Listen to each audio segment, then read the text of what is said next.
Assalamualaikum warahmatullahi wabarakatuh. Di sini saya akan menjelaskan tentang strategi pembelajaran dan motivasi belajar, di mana materi ini merupakan ringkasan dari materi yang disampaikan oleh Bapak Dr. Syihabuddin Said MSI pada kegiatan Pekerti.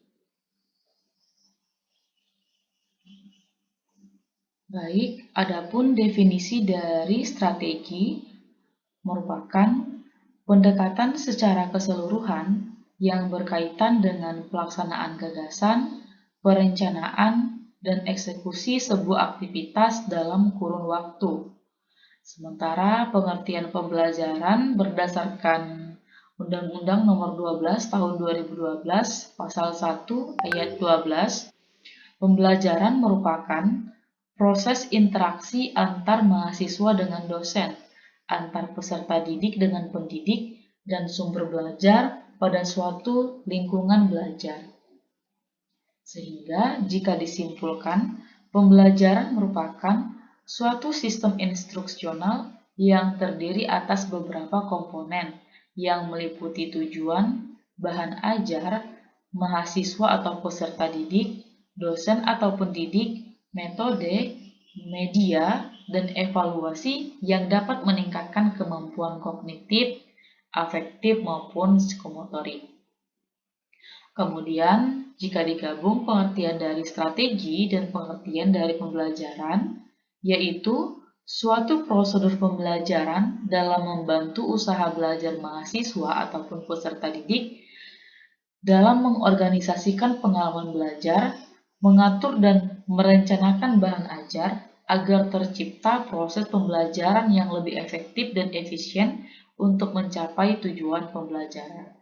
Jadi intinya, tujuan dari strategi pembelajaran itu sendiri adalah agar tujuan pembelajaran dapat tercapai secara efektif dan efisien. Kemudian akan dibahas tentang pentingnya strategi pembelajaran. Mengapa strategi pembelajaran itu penting? Seperti yang kita ketahui, pendidikan merupakan sektor yang sangat menentukan kualitas suatu bangsa. Jadi, kegagalan di dalam pendidikan akan berimbas pada gagalnya suatu bangsa. Keberhasilan pendidikan juga akan membawa keberhasilan sebuah bangsa. Jadi, inilah kenapa kita perlu mempersiapkan sebuah strategi di dalam pembelajaran. Yang pertama, itu akan memberikan rumusan acuan kegiatan pembelajaran.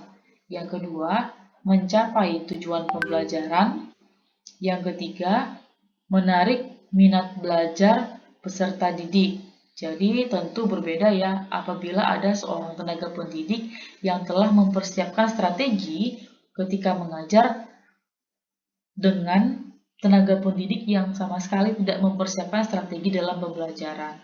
Jadi tenaga pendidik yang telah mempersiapkan strategi dalam proses pembelajaran tentu akan lebih diminati siswa. Siswa akan lebih tertarik untuk mengikuti dan mendengarkan instruksi dari tenaga pendidik yang telah mempersiapkan strategi pembelajaran.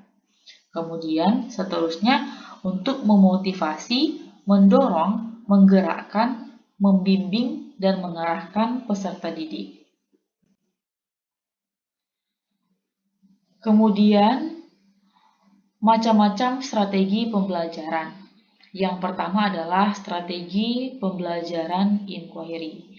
Jadi inquiry ini intinya adalah di mana siswa berpikir secara kritis dan analitis untuk mencari dan menemukan sendiri jawaban dari suatu masalah yang ditanyakan. Jadi proses berpikir ini biasa dilakukan melalui tanya jawab antara dosen dan mahasiswa. Kemudian strategi pembelajaran yang kedua adalah ekspositoris. Jadi pembelajaran ekspositoris ini menekankan pada proses pemberian pengetahuan yang diberikan secara lisan kepada mahasiswa yang ingin membantu mahasiswa agar menguasai materi pembelajaran secara optimal dan efektif. Karena dalam sistem ini, dosen menyajikan dalam bentuk yang telah dipersiapkan secara rapi, sistematik dan lengkap, sehingga mahasiswa tinggal menyimak dan mencerna saja secara tertib dan teratur. Kemudian, strategi pembelajaran berbasis masalah. Jadi pada strategi ini memadukan beberapa kegiatan pembelajaran yang menonjolkan pada proses pemecahan masalah ilmiah. Kemudian strategi pembelajaran yang keempat adalah kooperatif. Metode pembelajaran ini termasuk dalam rangkaian kegiatan pembelajaran yang dilakukan oleh mahasiswa dalam kelompok tertentu untuk mencapai rumusan tujuan pembelajaran. Strategi ini menggunakan kelompok kecil atau tim yang terdiri dari 4-6 orang yang heterogen atau memiliki latar belakang yang berbeda, baik secara akademis, ras, agama, maupun gender. Kemudian, sistem penilaian dilakukan terhadap kelompok akan memperoleh reward jika kelompok tersebut menunjukkan prestasi yang dipersyaratkan. Kemudian strategi pembelajaran yang kelima adalah strategi pembelajaran meningkatkan keterampilan berpikir. Pada strategi ini diutamakan kemampuan berpikir mahasiswa. Kemudian materi yang disajikan berupa membimbing mahasiswa melalui proses menemukan konsep sendiri yang harus dikuasai oleh mahasiswa dengan cara terus-menerus melalui proses dialog dan menggunakan pengalaman mahasiswa.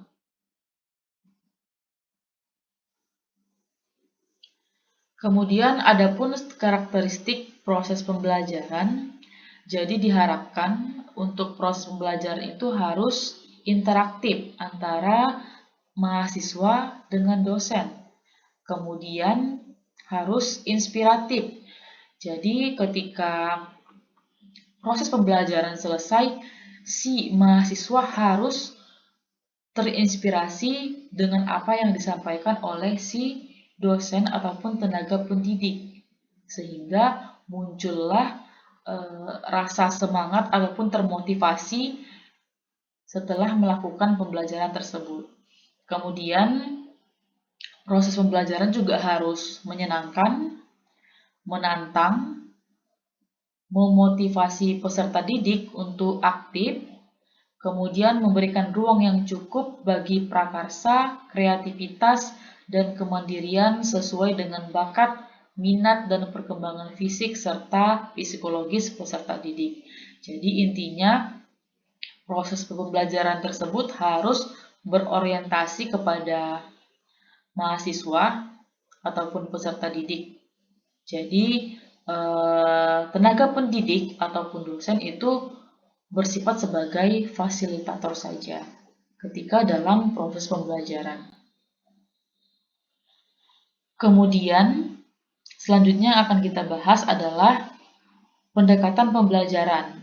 Pendekatan pembelajaran ini merupakan orientasi, arah pandang, ataupun cara pandang pendidik dan peserta didik terhadap pembelajaran untuk mencapai tujuan pembelajaran. Kemudian dikenal juga istilah model pembelajaran.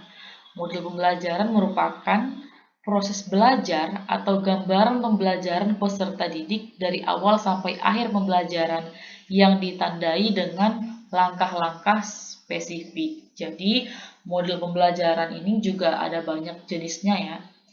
Kemudian strategi pembelajaran tadi telah dijelaskan. Selanjutnya adalah metode pembelajaran. Metode pembelajaran merupakan cara pendidik menyampaikan atau memfasilitasi peserta didik untuk memperoleh pengetahuan atau keterampilan tertentu atau cara yang digunakan untuk mengimplementasikan rencana dalam bentuk kegiatan nyata. Adapun beberapa contoh dari metode pembelajaran yaitu pengamatan, eksperimen, ceramah, dan lain-lain. Kemudian ada juga istilahnya teknik pembelajaran. Jadi teknik pembelajaran ini merupakan cara pendidik untuk menyampaikan atau memfasilitasi peserta didik untuk memperoleh pengetahuan atau keterampilan tertentu melalui metode pembelajaran tertentu. Dan yang terakhir adalah taktik pembelajaran. Taktik pembelajaran ini adalah gaya mengajar pendidik yang khas dalam melaksanakan metode ataupun teknik tertentu. Kemudian di dalam pembelajaran itu ada dikenal taksonomi Bloom.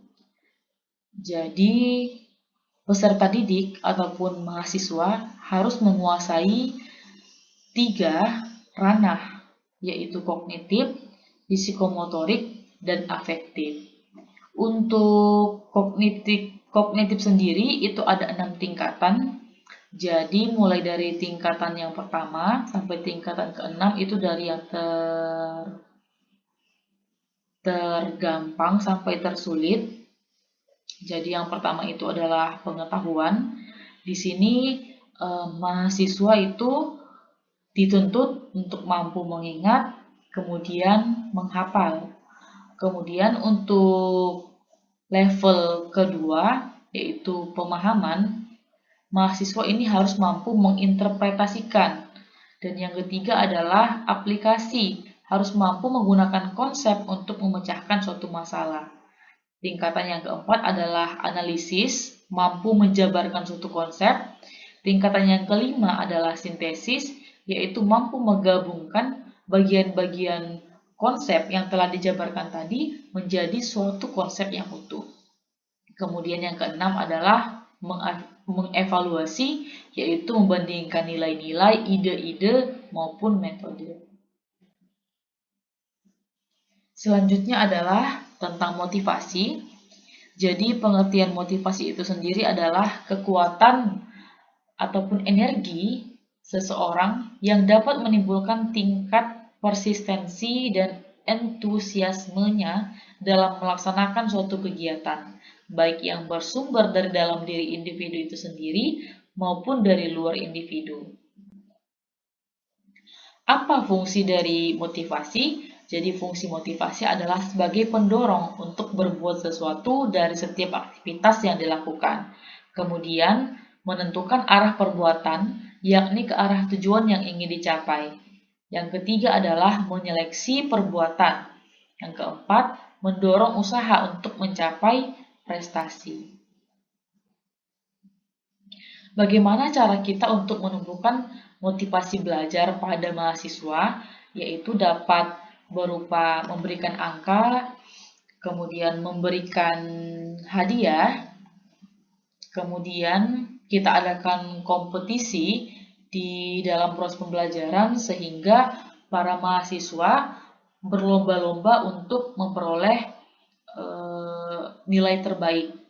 Kemudian yang keempat, ego involvement, yaitu menumbuhkan kesadaran dalam diri mahasiswa agar merasakan pentingnya tugas dan menerima sebagai suatu tentangnya sehingga mahasiswa berusaha bekerja keras mengerjakan tugas dengan harga dirinya sebagai jaminan.